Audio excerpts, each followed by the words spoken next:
उन्हाळ्याच्या दिवसांमध्ये कॅफे मोका, कॅफे लाते किंवा कॅपुचिनो अशा पद्धतीच्या गरम कॉफीज आपल्यापासून दूरच बऱ्या असं आपल्याला वाटत असतं. त्याऐवजी आपण फ्रॅपे किंवा कोल्ड कॉफीला प्राधान्य देतो.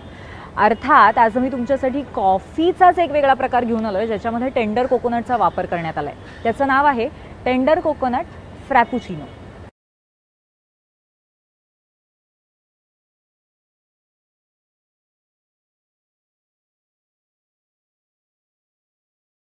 उन्हाळ्याच्या दिवसात सर्वांनाच आपल्याला थंड प्यायला फारसं आवडतं. त्यातल्या त्यात कोल्ड कॉफी आणि शहाळाचं पाणी हे आवडतंच. तर ह्या दोन्ही गोष्टी मिक्स करून आपण एक छानसं असं फ्युजन बनवणार आहोत. त्याचं नाव आहे टेंडर कोकोनट फ्रॅपेचिनो.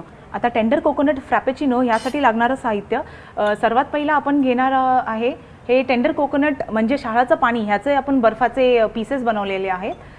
त्यानंतर आपण इथे घेतलेलं आहे व्हॅनिला आईस्क्रीम. नंतर आहे शहाळाचं आतलं शहाळं जे खोबरं असतं ते घेतले मलाई. त्यानंतर हे मलाईचे तुकडे करून घेतलेले आहेत. इन्स्टंट कॉफी आहे आणि डेसिकेटेड कोकोनट. आता आपण एक छानसा असा ग्लास घेणार आहोत.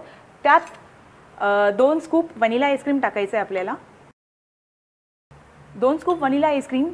त्यात आपण टाकणार आहे हे जे आपण ह्याचे बनवलेले पीसेस आहेत, शहाळाच्या पाण्याचे पीसेस बनवलेले आहेत ते 5 ते 6 तुकडे आपण टाकणार आहे याच्यामध्ये.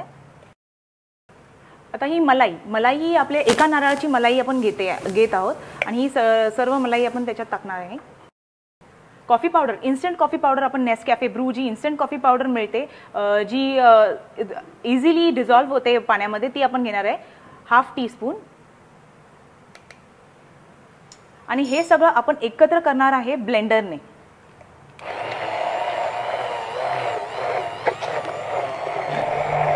हे एकत्र झालं पाहिजे चांगलं. हे एक छानसं असं आईस्क्रीम आणि आईस ब्लेंडेड कॉफी होणार आहे याची तयार. हे आता छान असं झालेलं आहे थिक. तर ह्याला आता सर्व करण्यासाठी आपण प्रेझेंटेशनसाठी आपण ग्लासला डेकोरेट थोडंसं करूया. ओके. आता आपण एका प्लेटमध्ये थोडंसं असं शुगर सिरप घालणार आहे कारण की आपल्याला ग्लासला रिम करायचं आहे. म्हणजे जे साईड्स असतात ग्लासचे ते कोट करायचे आहेत. तर त्यासाठी मी आता थोडंसं असं साखरेच्या पाण्यामध्ये डिप करून घेणार आहे.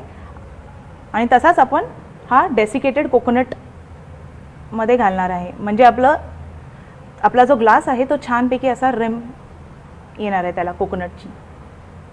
म्हणजे जेव्हा आपण सिप करतो ते छानसं असं कोकोनट फ्लेवर त्याच्याबरोबर येणार आहे. असं आता छान अशी रिम तयार झालेली आहे. ही आपली जी कॉफी रेडी झालेली आहे कोल्ड कॉफी ती आपण ह्याच्यात आता पोर करणार आहोत. त्याची कन्सिस्टन्सी अशी थिक असायला हवी. एकदा की आपण पोर केलं त्याला गार्निशसाठी आपण हे जे शहाळाचे तुकडे बारीक काप केलेले आहेत ते आपण त्याला गार्निशसाठी टाकणार आहोत. म्हणजे कॉफी पिता पिता हे शहाळाचे असे तुकडे छानसे अशा आपल्या तोंडात आले ते छान वाटेल.